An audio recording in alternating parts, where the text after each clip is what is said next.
Right guys, Mark Crossfield here, Ask Golf Guru channel. More questions coming at you from my Ask Golf Guru app. It's a different app. I've got Stephen on the camera. Hi guys. Hello Stephen, thanks for joining us. We've got a question here about early extension. Ooh. So he wants drills and bits to help with early extension. Let's give him some answers. Let's get stuck in.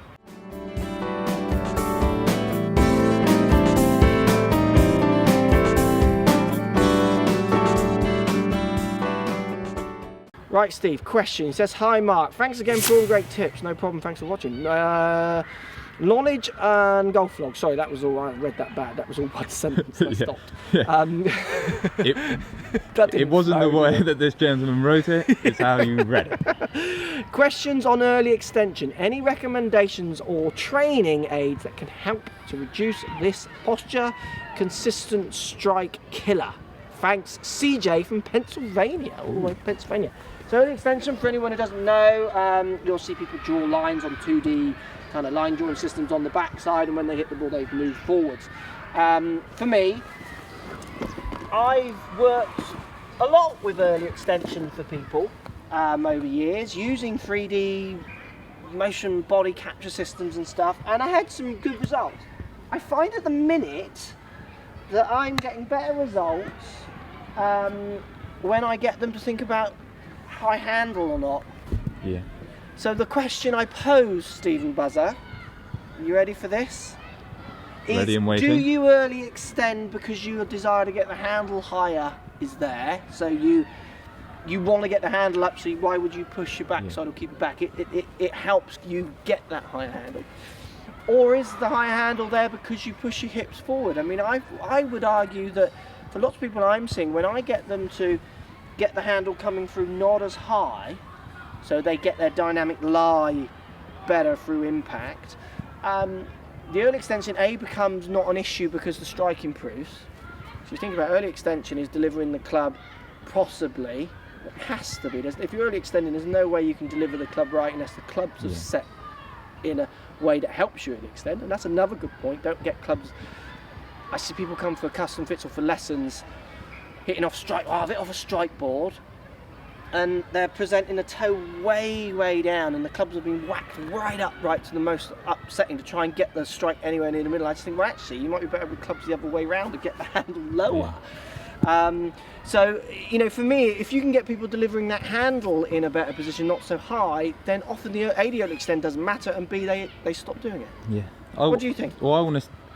What effect is it having on the strike? Correct. So that's the first one.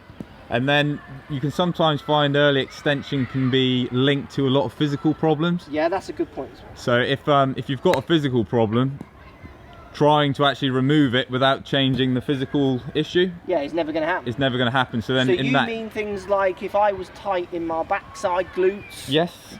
Then turning this way is going to be hard. It's much easier for me to push up on my toes. Definitely. If you get a lot of people get problems with their ankles as well. Okay. So again, that's going to make you, and it depends how much time you want to put in. If you're really desperate to get rid of the move, you need to. That's a physical body training fix as well as a swing. But I mean, you make a very good point there, and I 100% agree. Early extension to me means nothing unless you do relate it to the issue you're trying to fix with your shape of shot and delivery. Because early extension is just a picture on a 2D screen. I can show you some pictures of some very good players who push their hips forward at impact, early extend, and they're on tour and playing well.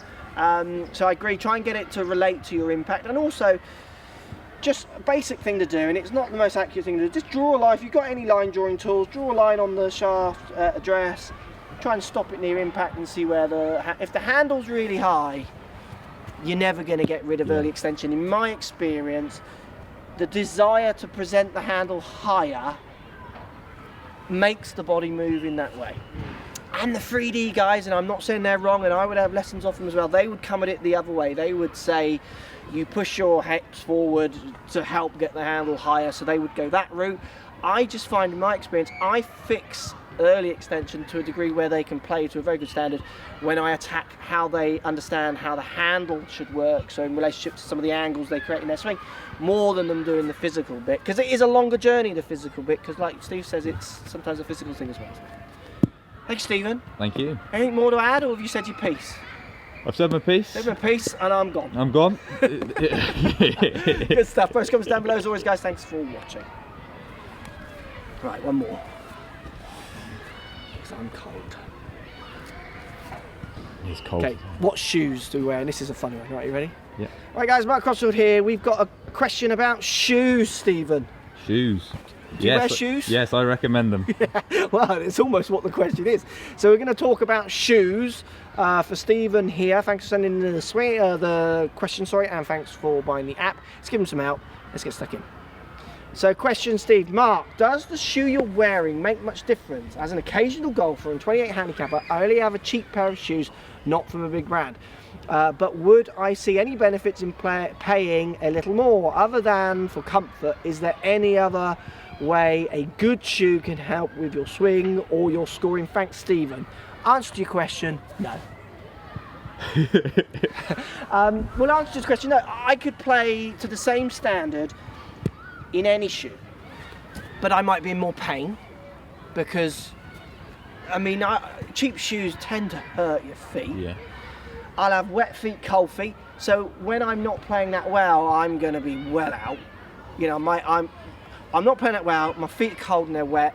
Where's the fun in that? Well, at least if I've got some shoes on, that's not in my mind. There's enough negativities in there when you're not playing back there. Now, there are other things that the shoe manufacturers will talk about with stability, height of the sole down to the ground, all those kind of things. They can make a bit of a difference. So I've read studies that have compared people swinging without any shoes on compared to shoes. Yeah. And you can see quite a bit of difference in where the pressure is. Yeah, no, I can get that, and I think that's a good point. And I know that a lot of the manufacturers spend money now, don't they, on biomechanics, looking at how the sole sort of twists. Here you go then, Steve. I agree with your point, right? I'm playing devil's advocate for the person who asked the question, because I agree with you. I go cycling on a Saturday morning, right? Yes. To get some croissants, Okay. right? Should I shave what type of croissant? I like just plain. Okay, just plain.